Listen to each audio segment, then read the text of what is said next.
အားလုံးပဲမင်္ဂလာပါ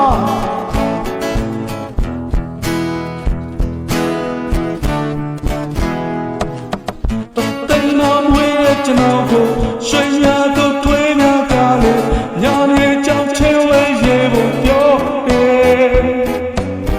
တူတူလေးရှောက်သွားရင်လည်းဓမ္မမီမှာဖြစ်တဲ့ကြောင်ရဲ့ရေစရာချဲလေးတပုတ်ကိုရေဖုန်တူတူလေးလည်းရှောက်မှာမိတ်တို့တို့ထွေးများဝိကလာ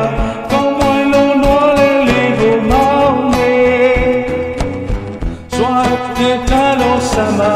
ရှင်လုံးကလေးလေးဆောင်တော့ကျွန်တော်ဟာပြုတ်ကြသေးပါရောဝေးမသိငါ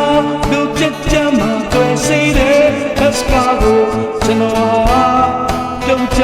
စီတဲ့ညာက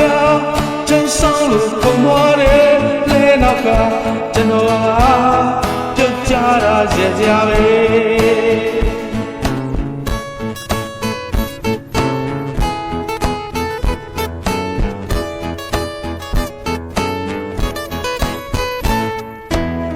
ရွာဖြစ်ခွေးရဲ့စမ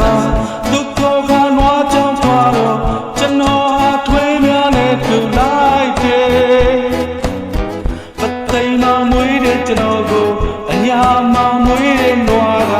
ကြည်တော်လို့ဆိုင်ကြည့်လို့ဝင်ခွေးတယ်လေညာကိုလဲလို့ကြည်ကပသိမ်မှာလမ်းပြတ်ခုတလို့ကျွန်တော်ဟာဆင်းလာဖို့ချိန်များတယ်တူတူခွေးကြီးတွေမှာ